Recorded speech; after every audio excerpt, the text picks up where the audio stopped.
आहत गरबकर हिंदुस्तानी रिपोर्टर में आपका स्वागत है। कुछ दिनों पहले हमने आपको दो खबरें बताई दौलतनगर स्थित ग्रीन व्यू बिल्डिंग की। ग्रीन व्यू बिल्डिंग के रहवासियों का यह आरोप है कि असगर अली शेख ने उनसे लिए गए बिल्डिंग के कंस्ट्रक्शन के काम के पैसों का घोटाला किया है। असगर अली शेख ने दूसरी खबर में आके इन आरोपों का क्लैरिफिकेशन दिया। बिल्डिंग के रहवासियों का कहना है कि ये क्लैरिफिकेशन झूठा है और बेबुनियाद है। आज हम बात करेंगे बिल्डिंग के रहवासियों से। क्या कहना है आपका? अस्सलाम वालेकुम भाई, मेरा नाम मोहम्मद लतीफ़ शेख है। मैं ग्रीन व्यू पहला माला 106 रूम नंबर में रहता हूँ। जिस तरह की बिल्डर के पैसे और 32,000 के हिसाब से 35-40 लाख रुपए का हिसाब निकला हुआ था, जिसमें काम ये बताया गया था कि बिल्डिंग में लिफ्ट लगेगी, छपरा लगेगा और पानी की लाइन ली जाएगी, वायरिंग की जाएगी, कलर किया जाएगा, जिसमें से काम तो कुछ भी नहीं हुआ है।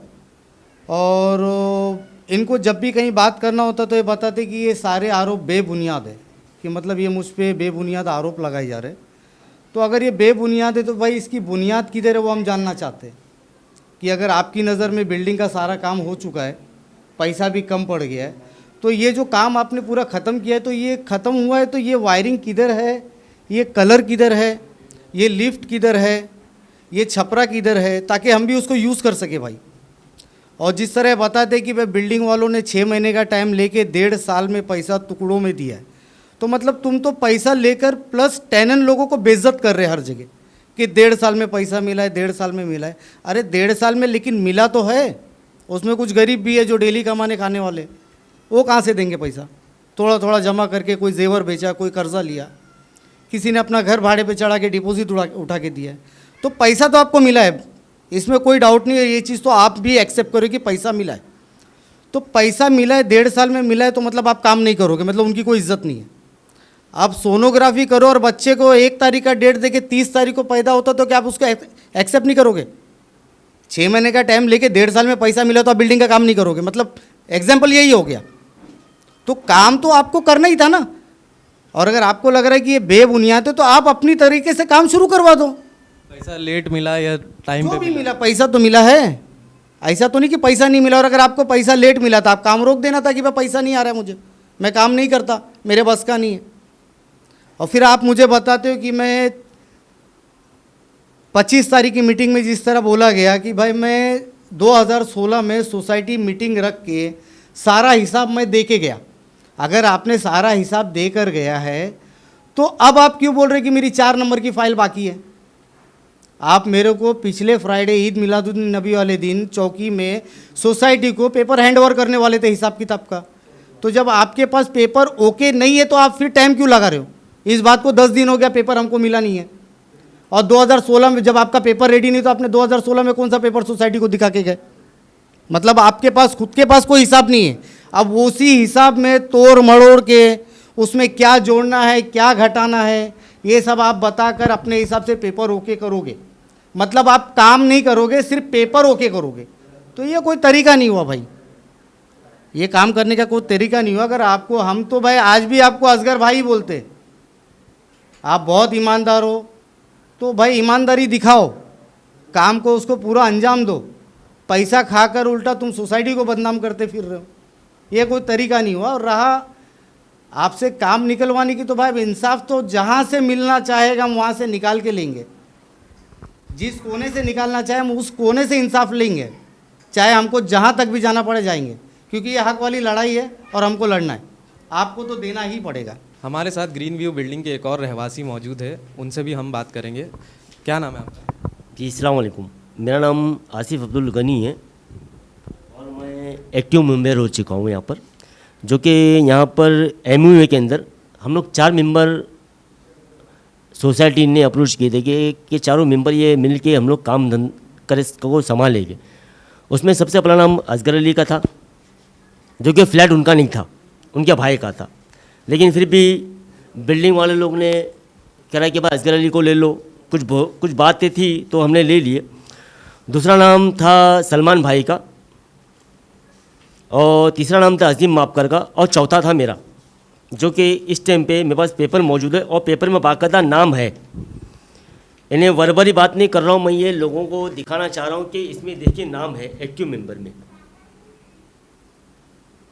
ये आप लोग देख लीजिए। फिर बात पे आगे मैं बढ़ता हूँ। और दूसरी बात ये रही कि हमको मालूम था कि असगर भाई फ्रॉड आदमी है, ये हमको मालूम पड़ चुका है। और दूसरी बात ये कि असगर भाई ने कैसा किया है, ये जो पहले हम लोग 3 मेंबर थे, 3 मेंबर का पत्ता कट करके इन्हें नई मेंबर को जोड़ के उसने उनके कंधे पर बंदूक रख के चलाया है। 32-32 हज़ार रुपये ले चुके असगर भाई ने, ना कुछ काम करा ना कुछ काम करा। ये उनकी पुरानी आदत हो गई है। असगर भाई ने जो काम करे हैं उनकी पुरानी आदत है, जो कि उनके ऊपर बाकायदा ने 2-3 केस भी चल रहे हैं इस वक्त। और उनको असल में झूठ बोलने की एक आदत बहुत पहले से ही है। सबसे पहला कि उन्होंने जो किया था कि भाई बिल्डिंग वालों को जो भाड़ा दिया हुआ था आसिफ सरकार की तरफ से, वो पैसा बैठ के उन्होंने खा गए थे। ये बहुत कम लोगों को शायद मालूमात होगी, यानी हमको ज़्यादा मालूम आता है क्योंकि हम लोग एक्टिव मेंबर में थे। और जो बाकायदा जो एनओसी भी लेना चाहिए था, एनओसी के मामले के अंदर भी असगर भाई ने एक धोखाधड़ी करा है लोगों के साथ में। ये एनओसी ये बंदे ने जो लिया है गलत तरीके से लिया है, और जो एनओसी होना चाहिए था वो 37 फ्लैट की थी। सरकार टावर को जो हमने 37 फ्लैट दिए थे हम लोगों ने रीडेवलपमेंट के लिए, तो ये एनओसी जो करे हैं उन्होंने गलत करे हैं कि भाई तीनों जन को नए मेंबर को एक्टिव करके नए मेंबर को खड़ा करके, जिसमें एक नाम है शेजुलकर मैडम का और दूसरा नाम है हुसैन असगर अली का। तो ये सरासर असल में उनके मन में पहले से ही धोखा था और फ्रॉड उनके ने खास तौर पे ने भरा पड़ा है। क्यों 1 मिनट जो बात हो चुकी है, जो पहले 32 की बात हुई थी, उन्होंने असल में गलत लोगों को गलत इंटेंशन में लेके गए, गलत रूट पे लेके गए।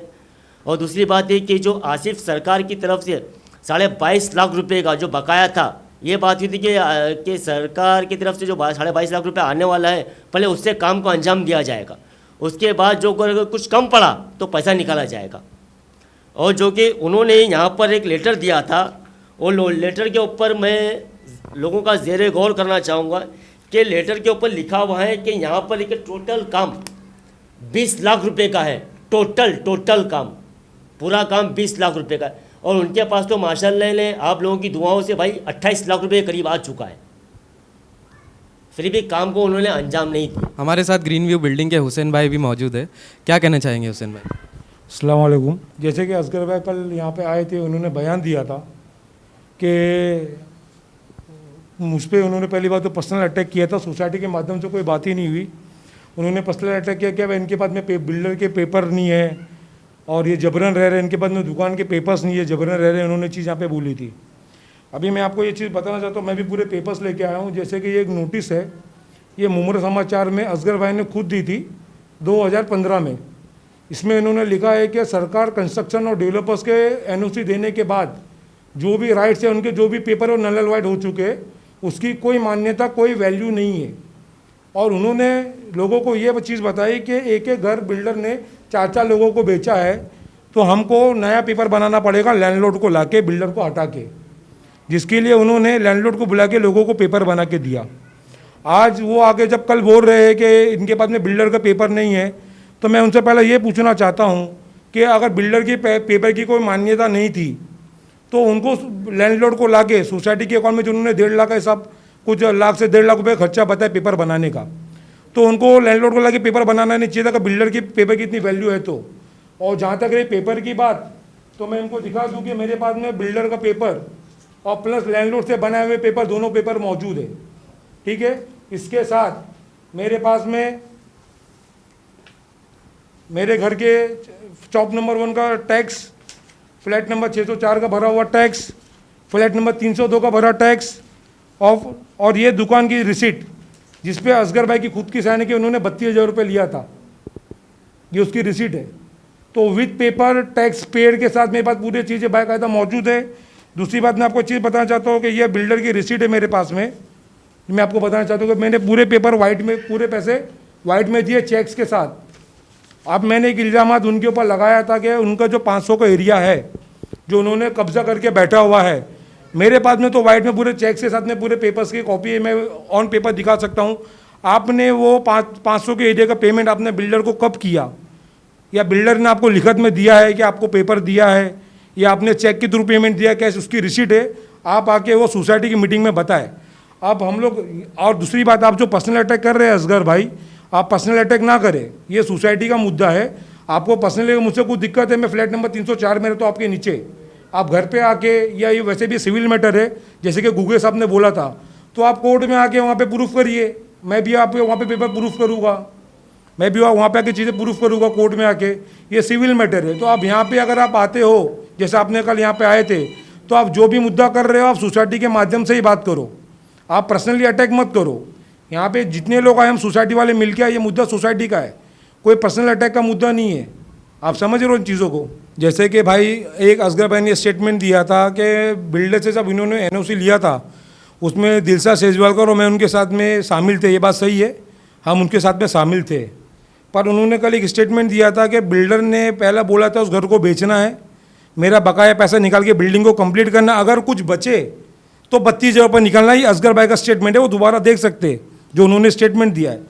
अब आज वो बता रहे कि 600 फ्लैट नंबर घर मुझे आज बेच के बिल्डिंग का काम पूरा करना है, तो आपको 32,000 पहले निकालने की ज़रूरत नहीं थी। पहले आपको 605 नंबर घर बेचना चाहिए था, बिल्डर का पैसा निकालना चाहिए था, उसके बाद में आपको 32 निकालना चाहिए था। पर आपने पहला 32 निकाल के पैसा लोगों का आपने डुबा दिया। आज आप बोल रहे हो फ्लैट नंबर 605 बैठ के काम पूरा करूँगा। 605 नंबर फ्लैट पूरा खंडर है, जिसको आज बनाने की लागत कम से कम 5 लाख रुपया है। और उसमें जो रह रहे बिल्डर के जो आदमी बॉबी भाई, उनको उन्होंने कमिटमेंट किया है कि मैं 1 BHK का फ्लैट दिला के दूंगा। आज 1 BHK फ्लैट की कीमत है 10 लाख रुपए। अब ये बता रहे लैंडलॉर्ड को देना है 5 लाख रुपया, और वो घर को बनाने की लागत है 4 से 5 लाख रुपया। आज 6 माले पे लिफ्ट ही नहीं है, कुछ ही नहीं है, उस घर को कोई 50 लाख में खरीदेगा क्या? उसकी मार्केट वैल्यू 17 से 18 लाख रुपए है। आज भी वो रफ़ीक भाई को यहाँ पे आके घुमा रहे हैं कि नहीं वो बेचूंगा, बिल्डिंग का काम पूरा करूँगा, आज भी वो फ्रॉड कर रहे हैं। और यहाँ पे वो स्टेटमेंट देते हैं कि मैं 28 अक्टूबर को आया।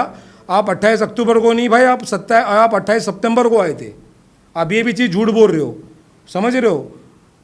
और दूसरी बात कि आपने जो भी पैसा लिया है, और यहाँ पे आप आके जो स्टेटमेंट दे रहे हो, अभी हम पूरे मुमरा वासियों से निवेदन करते हैं कि अब वो आए के फोरम में, जैसे कि उन्होंने बोला था कि चौथी फाइल उनकी आना बाकी है, ऑडिट जो सबमिट करेंगे पुलिस चौकी में, हम उसका ऑडिट करेंगे इंशाल्लाह। और ऑडिट के बाद हम रफ़ीक भाई को हमारे सोसाइटी की मीटिंग में आमंत्रित करेंगे।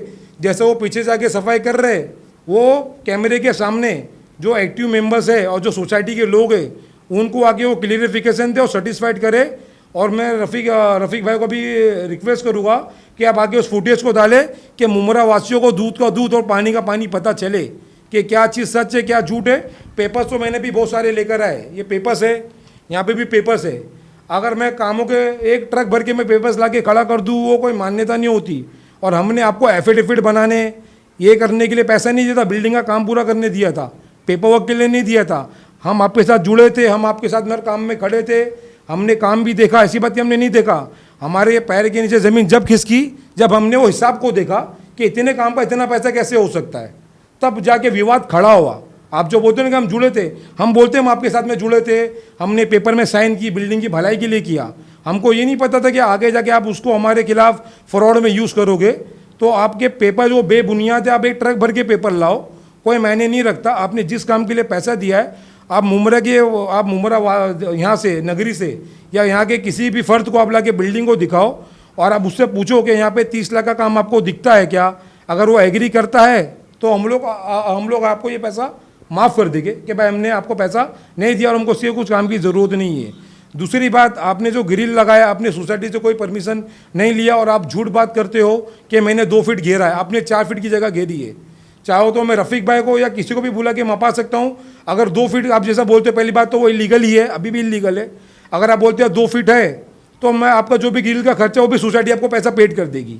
और अगर 4 फीट है तो आपको इमीडिएट वो ग्रिल को उखाड़ना पड़ेगा, क्योंकि सोसाइटी का ढक उसके अंदर है और सोसाइटी को काम में वो अड़चन होगी। ग्रीन व्यू बिल्डिंग के और एक रहवासी हमारे साथ मौजूद है, मोहम्मद अली कुरैशी। क्या कहना चाहेंगे? अस्सलाम वालेकुम सबको। पहली बात तो असगर भाई ने जो मेरे ऊपर जो एक इल्ज़ाम लगाया कि मैंने उनको सिर्फ 25,000 रुपये दिया, तो ये बिल्कुल बेबुनियाद इल्ज़ाम है। क्योंकि मैंने और मेरे वाइफ ने खुद जा के उनको 49,000 यानी एक कम 50,000 रुपये अपने हाथों से दिया है। हाँ, बेशक उसमें मैंने एक्स्ट्रा काम कराया हूँ अपने, थोड़ा सा जो मेरा काम था, जो सोसाइटी का काम था, उसके अलावा थोड़ा काम कराया, तो उसका पूरा उन्होंने बोला भाई 49,000 आपका होगा। मैंने पूरा पैसा उनको पेड किया हूँ। फिर भी उन्होंने उस सोसाइटी से क्या लिया मेरे को वो मालूम नहीं था, अभी पता चला कि भाई उनसे 20,000 रुपये लिया है उन्होंने। बहरहाल मेरा पैप का मसला था, पैप आपने मेरा काट दिया है, बॉबी का उसका समीर के ऊपर पैप है उसको आपने नहीं काटा, क्यों? उसमें और मेरे में क्या फ़र्क है? क्यों मैंने पैसा दिया इसके लिए मेरा पैप काट दिया, उसने पैसा नहीं दिया तो उसका पैप नहीं काटोगे आप? क्योंकि वो भी तो उसी बिल्डिंग में रहता है ना। आज उसके वजह से मेरे को तकलीफ होती है कि मेरे घर के अंदर उसके बाथरूम का पानी पूरा आता है, तो उसका आप पैप नहीं काटे, जबकि आपने बोले थे, झूठ बात क्यों करे थे क्या भाई कि दोनों का पैप काटूंगा। अब आप यहाँ पे आके बोलते हो कि वो सोसाइटी में नहीं था, तो सोसाइटी में तो कहाँ था फिर? वो मेरे साथ में तो था घर में। आप बोलते हो बॉबी सोसाइटी, वो क्या नाम है, समीर सोसाइटी में नहीं है, तो आज उसका पैप नहीं कटा। जाओ। बहरहाल अभी उसने जो यहाँ पे बोला है रफ़ीक भाई के पास कि भाई मैंने करीब 25,000 रुपये दिया हूँ और 20,000 सोसाइटी से लिया, ऐसा कितना 45,000 होता है। फिर भी आपने आपके स्टेटमेंट में ये बोले कि 48,460 रुपीज़, यानी 48,460 रुपया आपने कबूल किया है। तो 3,460 रुपये के आपने आपके जेब से डाला है। जब आपने 45,000 रुपये का कबूलनामा कर रहे हो और 3,400, तो आपके पास इतना पैसा तो क्यों डाल रहे हो फिर? दूसरी बात, मेरे वाइफ से आपने 4,000 रुपये मेंटेनेंस का लिए थे, वो 4,000 रुपये आपने 4 साल के बाद दिया है। जब आपने मेरे से पैसा लिया था तो क्या आपने लिखित में दिया था कि मैं आपसे 4,000 रुपये ले रहा हूँ, ये मेंटेनेंस का पैसा लिखित में दिया था? और जब आपने वापस किया तो दूसरे का नाम लेके भाई मैंने उसको पैसा दिया था लेकिन मैं अपने पर्सनल अकाउंट में से दे रहा हूँ, और आपने मेरी वाइफ से लिखित लिया, क्यों लिया भाई लिखित लेके? क्या आपने देने के टाइम पे लेने के टाइम पे तो लिखित नहीं दिया है और देने के टाइम पे लिखित दे रहे, क्यों ऐसा? दो व्यवहार काहे के लिए? मैं ये बोलना चाहता हूँ।